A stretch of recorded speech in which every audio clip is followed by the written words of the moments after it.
안녕하십니까. 공병호TV의 공병호입니다. 서울 영등포울의 주심재판관이 천대엽에서 조재현으로 바뀐 것을 저는 최근에서야 알게 되었습니다. 이것은 보통이 아니다라는 그런 생각을 하는 분들이 꽤 많으실 겁니다. 실제로 부정선거에 관련된 수뇌부들은 인천 연수구 재검표 과정을 지켜보면서 아마도 천대엽으로 안 되겠다는 그런 판단을 내렸을 것으로 봅니다.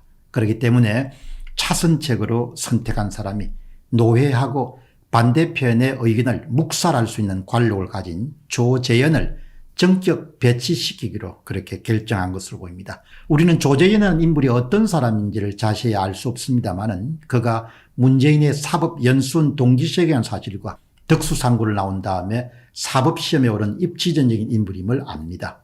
그런 2017년도에 문재인이 대통령에 당선되자마자 바로 변호사를 하던 그를 불렀고 그런 대법원장 다음으로 법원에서 서열이 높은 법원 행정처장을 맡았습니다. 지금은 김상환이 맡고 있습니다.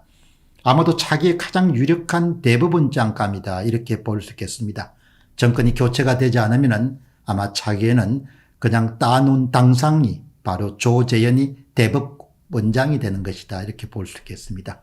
그리고 그런 친분으로 보나 인센티브로 보나 4.15 블록 부정선거를 철저하게 억누르고 선거에 문제가 약간 있었지만 당락에 크게 영향을 끼치지 않았다. 이런 식으로 원고 패소 판결을 내릴 수 있는 목표를 향해서 무자비하게 달려가고 있습니다.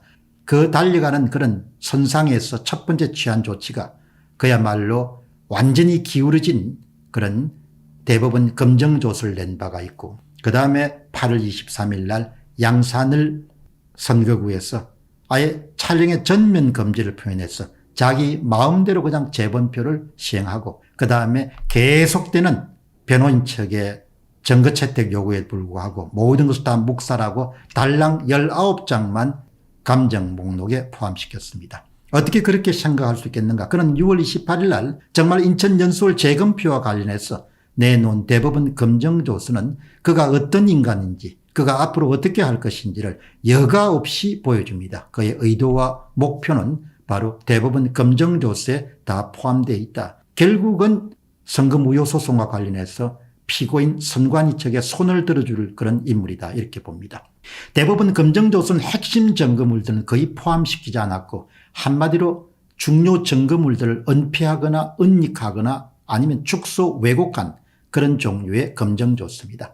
여기에다가 그 말 많은 배춧잎 투표지를 포함시켰지만 누구도 알 수 없도록 교묘하게 축소시켜버렸습니다. 이것으로서 우리가 알 수 있는 것은 조재현이 4.15 선거무효소송에 총대를 메고 이끌어갈 인물이 되었다 이렇게 볼 수 있겠습니다. 그의 움직임과 관련해서 데이비드 말콤 님이 아주 유익한 제안을 합니다. 영등포 재검표는 원래 천대엽이었는데 조재현 주심재판관으로 바뀌었다고 합니다. 대법관들이 이동환 빼고는 보수 성향의 이동환 빼고는 전부 범죄를 적극적으로 은폐하는 것이 분명합니다. 여기에 대한 철저한 대비책을 세워야 될 것입니다. 황교안 후보와 상의해서 특검을 실시하는 주장 대신에 먼저 검찰 수사를 촉구하고 국민의힘 지도부에 제정신이 박힌 놈이 단 한 놈이라도 있다면 그를 선택해서 당 차원에서 검찰 수사를 촉구하도록 해야 됩니다. 단식을 해서라도 이것을 관철시켜야 됩니다. 이거 재검표 아무리 해도 증거만 쌓여갈 뿐이고 원고가 패소할 가능성이 아주 높습니다. 현재 대법관의 행태를 보면 원고 패소시킬 것이 틀림없습니다. 필사적으로 증거를 감추고 선거범죄를 덮으려는 것이 뻔히 보이지 않습니까? 대법관들이 한패례였다는 것이 재검표를 할 때마다 점점 더 확실해지니 정말 나라가 망했습니다.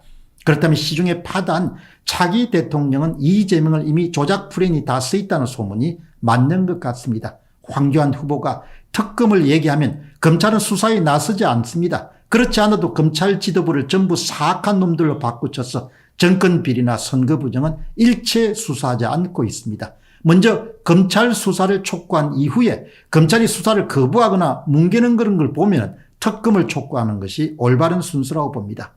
검찰에는 아직 몇 명의 정의로운 검사장이 남아 있습니다.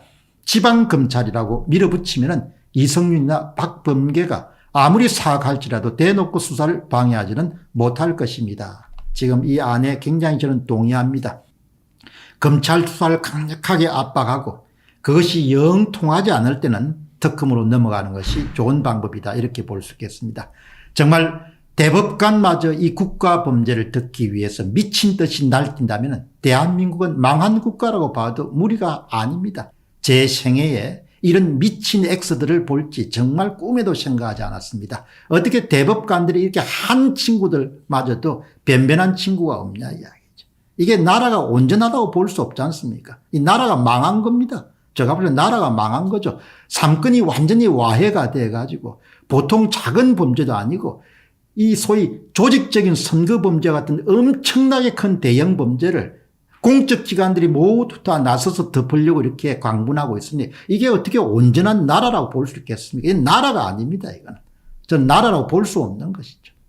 국민 여러분들도 이 문제의 사안의 시급성과 중요성을 깊이 인지하셔서 자신의 영역에서 어떻게 이 활동을 도와서 나라가 정상궤도로 갈 수 있을 것인가, 이 부분에 대해서 약간의 생각을 좀 해 주시길 바랍니다. 정말 심각한 사안입니다. 이처럼 대규모의 불법 부정선거를 이번에 우리가 뿌리채 뽑을 수 있는 발본색원에 성공하지 못하면 그야말로 보통 시민들의 삶은 훨씬 더 고단해질 것입니다. 우리가 지금 겪고 있는 많은 종류의 어려움들, 나쁜 정책을 위한 그런 고통들은 모두가 그 출발점이 바로 잘못된 선거에서 비롯됐습니다. 그 선거를 바로잡지 못하면 우리 세대뿐만 아니고 다음 세대에 정말 고단한 삶을 살아갈 수밖에 없을 것이다. 그 점을 여러분과 함께 하고 이 운동이 성사되는 날까지, 또 성공하는 날까지 계속해서 힘을 더할 것으로 봅니다. 공병호 TV의 공병호였습니다. 감사합니다.